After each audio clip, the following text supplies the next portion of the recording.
Okay. अभी next question देखो। अभी इस क्वेश्चन में क्या करना है देखो। यहाँ पे क्या बोला है, obtain a regression plane using a multiple linear regression equation y on x, z to fit the data given x, z, y. These are the value of x, these are the value of z, and these are the value of y. सही। यहाँ पे क्या बोला है, regression equation find करना है multiple linear regression equation y on x and z। जैसे मतलब ने क्या, इन जनरल इस क्वेश्चन में देखो y on x and z, जैसे y cap equal to b0 plus b1x plus b2z, मतलब b0 b1 b2 की वैल्यू फाइंड करना है। ओके, तो देखो कैसे करेंगे हम इन जनरल। देखो,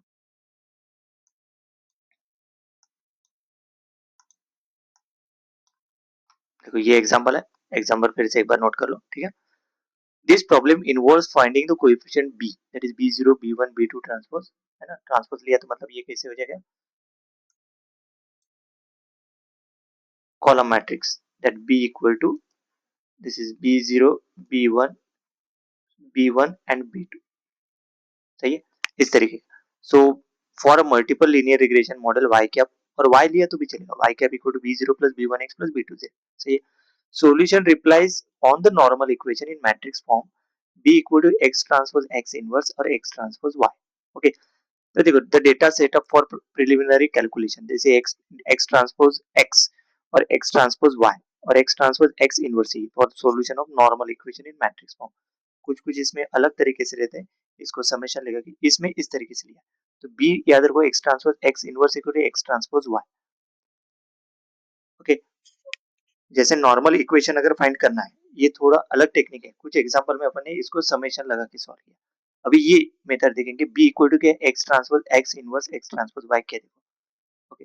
देखो अभी क्या क्या फाइंड करना पड़ेगा, सेम है जैसे नहीं क्या पिछले, मतलब अपने एक दो एग्जांपल इसमें यूट्यूब पे चैनल पे देख लेना, उसमें नहीं कि यहाँ पे x1 x2 x3 वाला एक एग्जांपल है, यहाँ पे एक्स वाई जेड है। ओके, और आई नंबर ऑफ कितने वैल्यूज है, 1 2 3 4 लिया है। ये कॉलम नहीं रहना चाहिए था, ये कॉलम कट ही कर दो, एक्स जेड वाई डालो, एक्स स्क्वायर जेड स्क्वायर। अभी ये क्यों डाला पता है क्या, देखो इन जनरल ने क्या, constructing the matrices, design matrix X and dependent vector Y. जैसे ये एक्स इक्वल टू यहाँ पे 1 1 1 पूरा, देन 1 2 3 4, ये कौन सा हो गया एक्स, और ये कौन सा है 0 1 2 3, दिस इज जेड। और में दिया देखो X 1 2 3 4 and Z equal to 0 1 2 3, और ये फर्स्ट फर्स्ट कॉलम का लिया है पूरे one, then y equal to 12 18 24 30, ये y है गिवन एग्जांपल में, ये देखो y 12 18 22 30। सही है। अभी ये याद रखो, matrix x transpose x is calculated using the sum. ये मैट्रिक्स याद रखो, n sigma x sigma z, मतलब summation all all x values, sigma z मतलब summation of all z values, sigma x यहाँ पे सिमेट्रिक मैट्रिक्स रहेगा ना वो, यहाँ पे सिग्मा x है तो यहाँ पे भी सिग्मा x है, so this is sigma x square, sigma x z, this is sigma z, यहाँ पे सिग्मा z है, सिग्मा एक्स जेड क्योंकि यहाँ पे सिग्मा एक्स जेड है, देन सिग्मा जेड स्क्वायर। ये मैट्रिक्स है। अभी एन कैसे आएगा, अभी इस हिसाब से इसमें जितने दिए है ना, ये पूरे वैल्यूज निकालना पड़ेगा जो टेबल में ऊपर में निकाले। जैसे देखो एन, एन मतलब ये 1 2 3 4 नौ पूरा है ना, ये 1 2 3 4, तो एन क्या हो गया 4, देखो 4। सही है, मतलब ये कॉलम कट ही कर दो इसमें। अभी ये सम, सम ये क्या हो गया, एक्स की सम 1 + 2 + 3 + 4 कितना 10, ये 10 किसकी वैल्यू होगी, ये 10 वैल्यू होगी, अभी ये 10 वैल्यू होगी sigma X that is equal to 10, है ना। देखो मतलब ये इसमें है कि ये sigma X equal to 10, sigma X equal to 10, देखो 10 10। देन उसके बाद जेड, जेड पूरे इसका सम कितना 6, तो सिग्मा जेड कहाँ पे है, यहाँ पे और यहाँ पे, देखो 6 6, मतलब सिग्मा जेड इक्वल टू 6। सही है, मतलब this is the value of sigma Z. उसके बाद ये किसकी, ये वाई, और ये 84 किसका हो गया, sigma Y equal to 84। Then X square, X square मतलब ये जो एक्स है ना, ये पूरी की वैल्यू स्क्वायर करेंगे। देखो यहाँ पे 1 का स्क्वायर 1, 2 का स्क्वायर 4, 3 का स्क्वायर 9, 4 का स्क्वायर 16, और ये पूरे इसका सम कितना आ गया 1 + 4 + 9 + 16 30, मतलब सिग्मा एक्स स्क्वायर कितना है 30। सही है। Then Z square, Z square मतलब ये जेड जो है ना 0 1 2 3, 0 0 स्क्वायर 0, 1 स्क्वायर 1, 2 स्क्वायर 4, 3 स्क्वायर 9, और 0 + 1 + 4 + 9, that is sigma Z square कितना आएगा 14। Then X Y, X Y कैसे आएगा, दिस x इंटू वाई करेंगे, मतलब 1 into 12 12, then 2 into 18 36, 3 into X Y है ना, 3 इंटू 24 72, देन 4 इंटू 30 120, फिर ये पूरे इसका सम 12 प्लस 36 प्लस 72 प्लस 120 240। अब ये 240 किसकी वैल्यू होगी, सिग्मा एक्स वाई, सही है। सिमिलरली जेड वाई कैसे मल्टीप्लीकेशन करें, Z Y Z into Y मतलब 0 into 12 0, then 1 into 18 18, 2 into 24 48, 3 into 30 19, ये पूरे इसका सम 156, मतलब 0 प्लस 18 प्लस 48 प्लस 90 156, मतलब ये sigma of Z Y equal to क्या हो गया 156, है ना। टेबल कैसे निकालें, then sigma of X Z, sigma of X Z क्या आ गया, सेम वैसे ही, मतलब ये एक्स जेड मतलब ये एक्स और जेड का मल्टीप्लीकेशन, और फिर पूरे इसका सम, दिस इज 20, सही है। ये आगे पूरे वैल्यूज यही थे, देखो ये टेबल के पूरे वैल्यूज आगे, n इज 6, मतलब n equal to 6, n equal to 4, ना। टेबल में वैल्यूज कितने 4 है ना, तो ये पूरे वैल्यूज आ गए, जो टेबल इसमें मैट्रिक्स में पुट किया 4 10 6 10 30 20 6 20 14 आगे, देखो दिस इज सिमेट्रिक मैट्रिक्स है, तो वेक्टर x ट्रांसपोज y, मतलब ये जो b है ना सेकंड इसमें, देखो यहाँ पे x ट्रांसपोज y है, देखो x ट्रांसपोज y क्या है, x ट्रांसपोज y इज ये क्या, सिग्मा y सिग्मा xy और sigma zy, sigma y sigma xy sigma zy। अभी ये कैसे है पता है क्या, एक बार मल्टीप्लीकेशन ये जो है ना x ट्रांसपोज y मतलब कौन सा, ये यहाँ पे जो लेफ्ट साइड में y है, इसको एक बार मल्टी समेशन लगाएंगे तो क्या आएगा सिग्मा y, मतलब ये जो इक्वेशन है ये कैसे है, देखो अभी ऊपर का इक्वेशन लिखता हूँ मैं, क्या है, एक तो सिंपली y इक्वल टू लिखता हूँ, y equal to b0 plus b1x plus b2z, सही है। तो इसको देखो कौन सा ये देखो, है ना, मतलब ये दोनों मैट्रिक्स कैसे है यही से क्लियर होता है। अगर इसको सिग्मा लगा दो तो this is sigma y equal to b0 sigma into 1 plus b1 sigma x plus b2 sigma z, सही है। मतलब ये आ जाएगा sigma y equal to b0 into sigma 1 मतलब n b0, सही है, plus b1 sigma x plus b2 sigma z, मतलब वो सेम तरीके है, मतलब this is this is n value, okay. ये एक इक्वेशन हो गया, मतलब देखो सिग्मा y है लेफ्ट हैंड साइड में, और ये पहला रो देखो इसका, देखो ये पहला रो देखो n, मतलब ये इसमें स्मॉल n लिया है मैंने, कैपिटल n कर दो इसको, n b0, then sigma x ये सिग्मा z, सही है, first row. Then second equation कैसे, क्या मतलब नहीं कि सेकंड जो रो आ गया ये x ट्रांसपोज x का,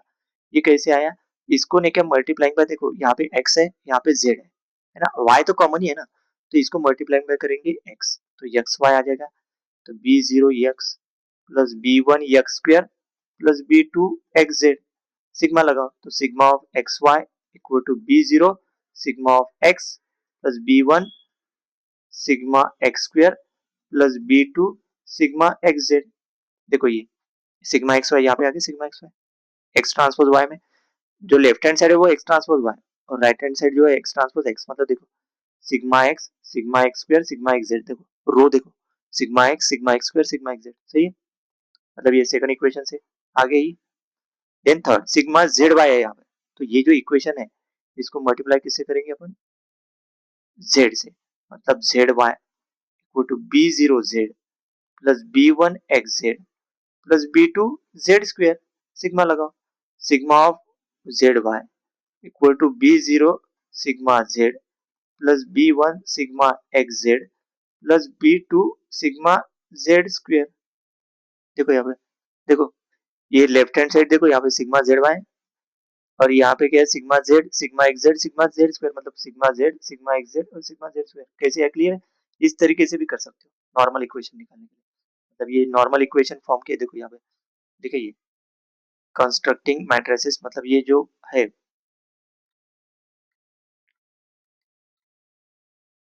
determinant X transpose x, okay, मतलब इस इक्वेशन से हिसाब से भी निकाल सकते हैं, मतलब ये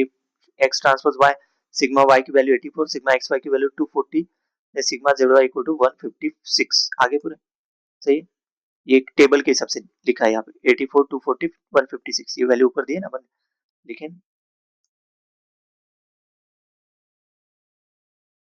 है ना। ये देखो ये वैल्यू सही है, यही वैल्यू लिखा है। एक्स ट्रांसपोज एक्स याद रखोगे डायरेक्टली क्या रहता है और एक्स ट्रांसपोज वाई क्योंकि वाई इज ऑन एक्स और जेड है इसके हिसाब से लिया है ना। मतलब ये चेंज हो सकता है ना वाई यहाँ पे एग्जांपल में क्या लिया है Y on X and Z X on Y और जेड रहता तो इधर लेफ्ट हैंड साइड में एक्स लेना पड़ता राइट हैंड साइड में वाई फिर जो नहीं है तो यहाँ पे एक्स है तो वाई और जेड से मल्टीप्लाई कर उस हिसाब से रहता है ओके ठीक है फिर ये चेंज हो जाएगा ये जो है ना ये चेंज हो जाएगा फिर एक्स और जेड के हिसाब से तो फिर इधर वाई जेड आएगा ठीक है एक्स की जगह वाई आएगा मतलब वाई ट्रांसपोज वाई मतलब जो ये इस यहाँ पे दिया है यहाँ पे क्या दिया है वाई ऑन एक्स और जेड तो ये जो इक्वेशन है दिस इज मल्टीलिनियर इक्वेशन है ना the solution replies on the normal equation in matrix form ये आ जाएगा इस इक्वेशन के हिसाब से अभी नेक्स्ट अभी यहाँ तक तो क्लियर है देन एनालिसिस ऑफ मल्टीक्लोनियन पहले तो अपन चेक करेंगे इसका डिटरमिनेंट सही देखो इसका डिटरमिनेंट एक्स ट्रांसपोज एक्स का डिटरमिनेंट मतलब to check the determinant of X transpose is to ensure the inverse exist करता है कि नहीं क्योंकि यहाँ पे जो बी है ना बी क्या है एक्स ट्रांसपोज एक्स इनवर्स तो इनवर्स एग्जिस्ट करना चाहिए पहले तो देखो 4 इंटू देखो इसका डिटरमिनेंट हर किसी को पता है कैसे निकालते 4 इंटू 30 इंटू 14 माइनस 20 इंटू 20 मतलब डिटरमिनेंट कैसे निकालेंगे ये है ना 3 क्रॉस 3 मैट्रिक्स का डिटरमिनेंट देखो दिस 4 इंटू डिटरमिनेंट ऑफ 30 14 और इधर 20 20 -10 into determinant of here is 10 है ना मतलब -10 ये वाला 10 फिर 10 14 20 60 मतलब 10 14 6 20 प्लस 6 इंटू 10 30 6 20 है ना डिटरमिनेंट ऐसे निकालते हैं देखो यहाँ पे देखो फिर इसका आएगा 13 into 40 minus 20 into 20 then 10 into 10 into 14 minus 20 into 6 इसका then 6 into 10 into 20 minus 30 into 6 मतलब इसका ये 6 30 इंटू 6 सही अभी नेक्स्ट मतलब इसको अगर कैलकुलेशन पूरे सॉल्व की एक्स ट्रांसपोज एक्स का डिटरमिनेंट कितना आता जीरो आता ये पूरे कैलकुलेशन आप लोग चेक करो ठीक है अगर डिटरमिनेंट जीरो मतलब मैट्रिक्स इज सिंगुलर मतलब this indicates the perfect multicollinearity okay तो observing the data confirms the exact linear relationship between the independent variable है ना अभी ये डेटा के हिसाब से अपन ने खुद होके ऑब्जर्व करेंगे डिटरमिनेंट जीरो आ रहा है ना तो जेड और एक्स का रिलेशन क्या है मतलब ने कि एक दूसरे के ऊपर वो डिपेंड रहेंगे मतलब ने क्योंकि observing data confirm the exact relationship between independent variable मतलब ने कि ये due to perfect linearity no unique solution exist क्योंकि वो डिपेंडेंट है for the coefficient of matrix B we must simplify problem based on underline relationship जैसे नहीं क्या इसका डिटरमिनेंट जीरो मतलब नहीं कि ये जो है ना लीनियरली इंडिपेंडेंट नहीं पूरी पूरे मतलब एक दूसरे के ऊपर डिपेंड रहेगा इसका डिटरमिनेंट जीरो आता है तो उस हिसाब से नहीं कि ये जेड और एक्स माइनस वन का निकाला तो देखो जेड टेबल के हिसाब से ये कैसे Z equal to X minus one ये कैसे निकाला पता है क्या मतलब observing data confirm the exact relationship between the independent variable जो इंडिपेंडेंट वेरिएबल है वो रिलेशनशिप क्या है देखो अभी कैसे निकाला तो यहाँ पे एक्स की वैल्यू क्या है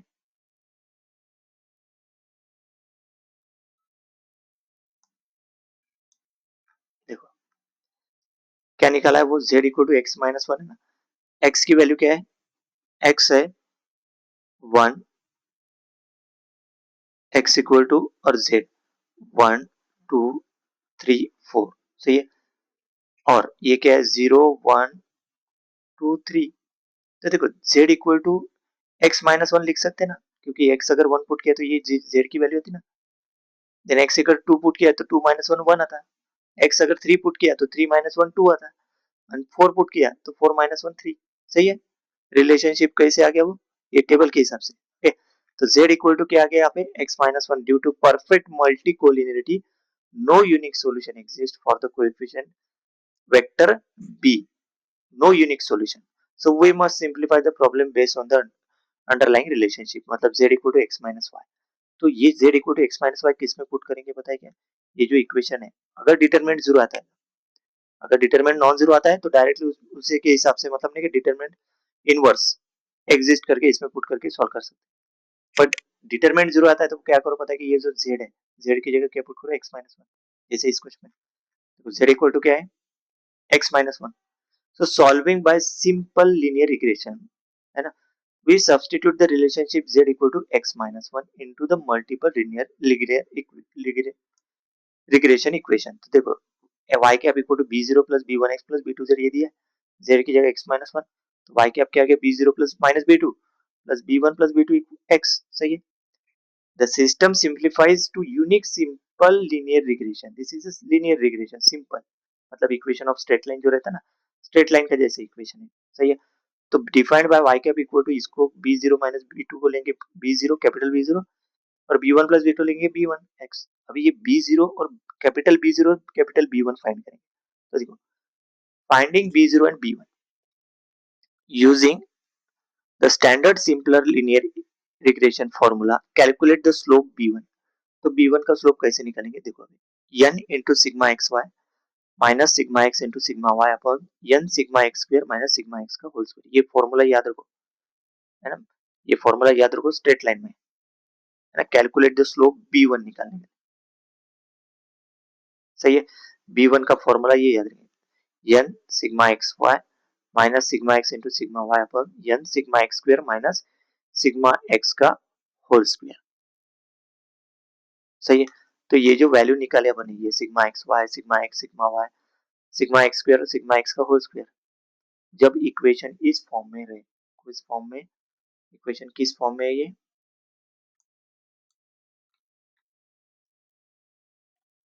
कौन सा फॉर्म है ये, y equal to B zero plus B one X, इस फॉर्म में रहा तो बी वन की वैल्यू इस फॉर्मूले से निकलेंगे, सही है। और बी टू की वैल्यू सॉरी बी वन और बी जीरो की वैल्यू वाई बार मतलब mean of y minus b one x bar मतलब मीन ऑफ एक्स, ये दो फॉर्मूले याद है। अगर इक्वेशन इस फॉर्म में कौन सा ये यहाँ पे वाई कैप लिखा है तो वाई कैप लिख देता हूँ, ठीक है। सिंपली वाई लिखा तो भी चलेगा, B zero plus B one X है ना, कुछ कुछ जगह Y equal to A X plus B रहता है ना, ए एक्स प्लस बी मतलब स्ट्रेट लाइन का अगर इक्वेशन है तो उसमें ए ए क्या रहेगा, दिस इज ए मतलब ए वाला जिसको मल्टीप्लाइंग बाय एक्स है वो ये रहेगा इस फॉर्म वाला इक्वेशन, और बी की वैल्यू क्या रहेगी, बी की वैल्यू जो नीचे दी है देखो वाई बार माइनस बी वन एक्स बार, सही। अगर उस फॉर्म में जो कुछ भी है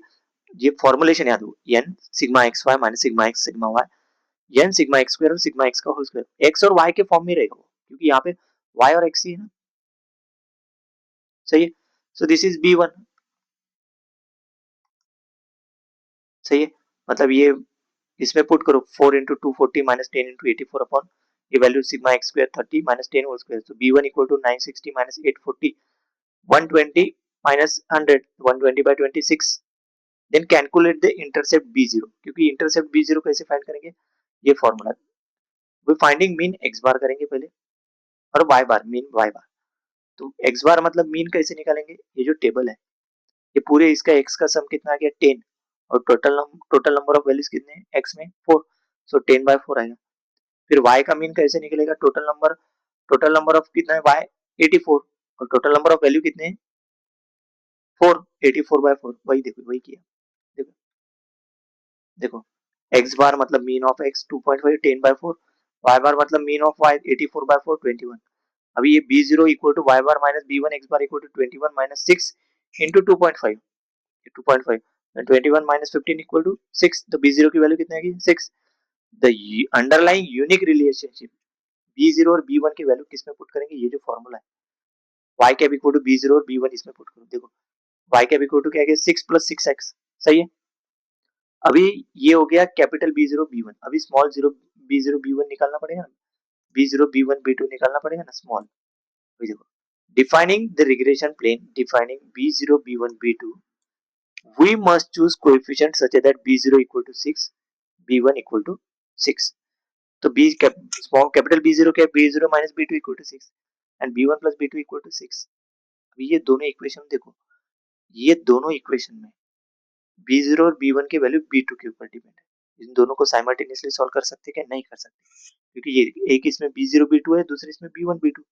और एक इक्वेशन चाहिए था, लेकिन दो इक्वेशन है, अननोन यहाँ पे तीन है ना, मतलब क्या हो गया? Since there is a 1 degree freedom मतलब इनफाइनाइट सॉल्यूशन रहते हैं, ये लीनियरली डिपेंडेंट जैसा, मतलब लीनियरली डिपेंडेंट मतलब एक इसमें अपन वैल्यू डालेंगे, so we choose simplest solution, एक इसमें खुद के वैल्यू कंसीडर करो, setting the coefficient of redundant variable z को लेंगे, z मतलब b2 को, सही है, टू जीरो, मतलब लेट b2 इक्वल टू जीरो, तो b2 इक्वल टू जीरो डाल दे तो b0 क्या गया? 6 प्लस b2, मतलब b0 equal to 6 plus 0 6, and b1 equal to 6 minus b2, b1 ये b2 उधर गया तो 6 माइनस b2, 6 माइनस 0 6, तो ये b0 b1 क्या गया? 6, सही है। The valid set of coefficient that defines the unique underline regression plane y cap equal to 6 plus 6x, अभी ये b0 b1 किस में पुट किया है? ये जो पहला इक्वेशन है ना, ये b0 b1 इसमें पुट किया, b2 तो जीरो ही है, मतलब b0 b1 b2 इसमें पुट करो, 0 6 6, मतलब फाइनल इक्वेशन क्या आ गया? y कैप, देखो है ना, conclusion y cap equal to 6 plus 6x is b0 equal to 6, b1 equal to 6, b2 equal to 0, मतलब resulting regression plane equation is y cap equal to 6 plus 6x plus 0z, मतलब y cap और y simply आप y लिखो, y equal to 6 plus 6x, sorry plus 6x, this is the final, यही तो find करना था, इसमें क्या बोला था? Obtain the linear regression plane, this is regression plane equation y equal to 6 plus 6x, सही है। अगर बहुत सारे यहाँ पे तकलीफ जाते हैं ना, मतलब ये B1 अगर याद नहीं है, B1 अगर याद नहीं है, मतलब B0 B1 की वैल्यू कैसे निकालेंगे इन जनरल, अगर याद नहीं रहता, तो देखिए इक्वेशन क्या है आगे, यहाँ पे y इक्वल टू है, y equal to B0 plus B1x, सही है। तो इसको क्या करो पता है क्या, मतलब ये y क्या है, मैं सिंपली y लिखता हूँ, सिग्मा लगा दो, सिग्मा y इक्वल टू ये क्या जाएगा? B0 sigma 1 plus B1 sigma x, सही है। मतलब यहाँ पे जो आ जाएगा ये दिस इज 4b0 आ जाएगा, क्योंकि सिग्मा 1 मतलब टोटल नंबर ऑफ कितने वैल्यूज है? x और y में 4 है ना ऊपर में, देखो यहाँ टेबल किधर गया? देखो 1 2 3 4, ये 1 2 3 4 4 है ना, तो n इक्वल टू वो सिग्मा 1 मतलब n आएगा, दिस इज n आता है, sigma 1 is equal to n capital n that is equal to 4, सही है। इधर थे अपन ये, अभी b1 b2 है, अभी प्लस, अभी सिग्मा x, और सिग्मा x की वैल्यू ऊपर में कितना दिया है? ऊपर टेबल दिया है ना, ऊपर टेबल में देखो सिग्मा x क्या दिया है, देखो सिग्मा x दिया है 10, दिस इज 10b1, और सिग्मा y कितना दिया है? सिग्मा y की वैल्यू दिया है 84, सही, एक इक्वेशन आ गया। देन दूसरा इक्वेशन निकालने के लिए इसको क्या करो, इसको मल्टीप्लाइंग बाय करो x करो, मतलब ये एक्स वाई आ गया, फिर b0 x आएगा plus b1 sigma x square आएगा, सही है। तो सिग्मा भी लगा दो, मतलब ये ना कि सिग्मा बाद में इसमें लगा था, sigma X Y b0 sigma x plus b1 sigma x square, सही है। तो सिग्मा एक्स वाई मतलब ये पूरे इसका सम 240 इक्वल टू सिग्मा x की वैल्यू 10b0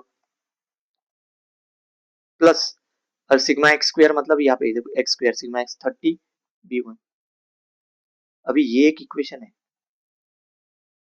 और ये दूसरा इक्वेशन है,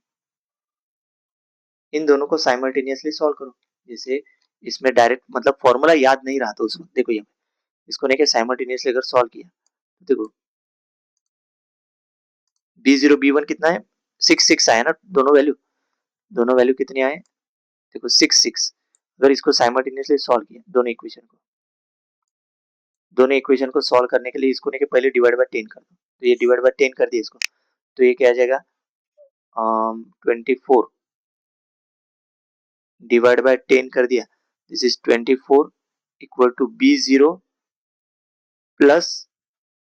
3b1, ये आएगा। अभी इसमें b0 निकालो तो b0 इक्वल टू क्या आ जाएगा 324 माइनस 3b1, अभी ये जो है ये इसमें पुट करो, ये जो इक्वेशन है इसमें b0 की जगह पुट करो, तो इसको डिवाइड बाय 4 कर सकते क्या? डिवाइड बाय 2 कर सकते इसको, ओके डायरेक्ट, ठीक है, वैसे ही लगते 84 equal to 4 into B zero क्या है 24 माइनस 3b1 प्लस 10b1, तो this is 84 equal to 4 into 24 और माइनस ये 12b1 प्लस 10b1, सही है। तो ये 4 इंटू 24 मतलब दिस इज 84 फिर 48 और ये हो जाएगा माइनस 96, ये इक्वल टू के उधर जाने के बाद इक्वल टू 4 इंटू 24 माइनस 96 होता है ना, इक्वल टू के उधर गया तो minus 96, so minus 12 plus 10 this is minus 2b1, 84 minus 96 minus 12 होता है और माइनस 2b1, तो b1 इक्वल टू क्या आ गया, इसको डिवाइड बाय माइनस 2 करने के बाद 6 आ गया b1 6, तो इस तरीके से भी अभी b1 इक्वल टू 6 ये जो इक्वेशन है इसमें पुट करो, देखो b0 equal to 24 minus 3b1, तो b1 की वैल्यू क्या है 6, मतलब 24 minus 18 that is equal to 6, सही है। ये b0 b1 आ गया। अगर ये फॉर्मूले याद नहीं रहते हैं ये वाले, तो मैंने आपको टेक्निक बताई b0 b1 निकालने की, फिर आगे तो आपको बताइए कैसे, फिर 6 पुट करने के बाद, ठीक है। फिर इसका इस क्वेश्चन का फाइनल आंसर कितना है, y cap equal to 6 plus 6x, ये 0 z नहीं लिखा था, ठीक है। नेक्स्ट